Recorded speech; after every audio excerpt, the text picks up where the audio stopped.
Kak, kenapa sih orang Kristen boleh makan babi? Kan Imamat 11 ayat 7 melarang makan daging babi. Ini buktinya kemarin saya temuin di YouTube. Menurut Imamat 11 ayat 7, babi itu haram. Berarti umat Kristen melanggar hukum yang diberikan dong. Sebenarnya pertanyaanmu itu sudah kuno banget, dan sudah ketinggalan zaman. Pertanyaanmu itu sudah ditanyakan 2000 tahun yang lalu oleh orang-orang Yahudi pada waktu itu.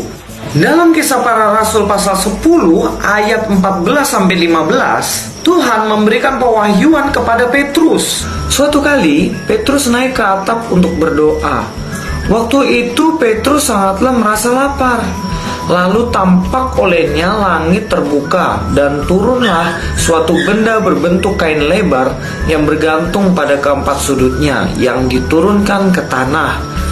Di dalamnya terdapat berbagai jenis binatang berkaki empat, binatang menjalar dan burung. Kedengaranlah olehnya suatu suara yang berkata, "Bangunlah hai Petrus, sembelihlah dan makanlah."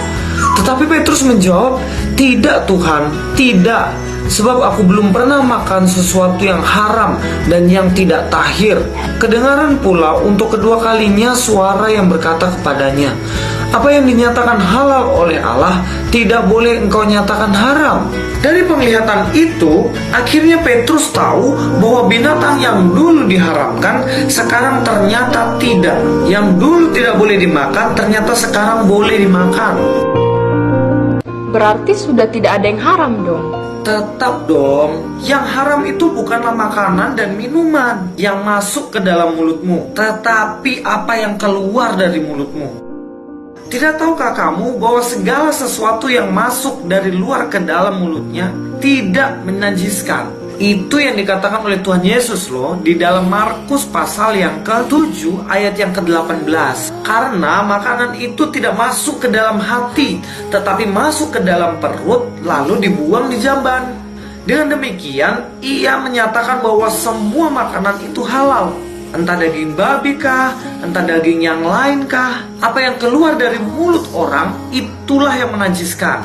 Sebab dari dalam hati orang timbul segala pikiran yang jahat, percabulan, pencurian, pembunuhan, perzinahan, keserakahan, kejahatan, kelicikan, hawa nafsu, iri, hujat, kesombongan, kebebalan.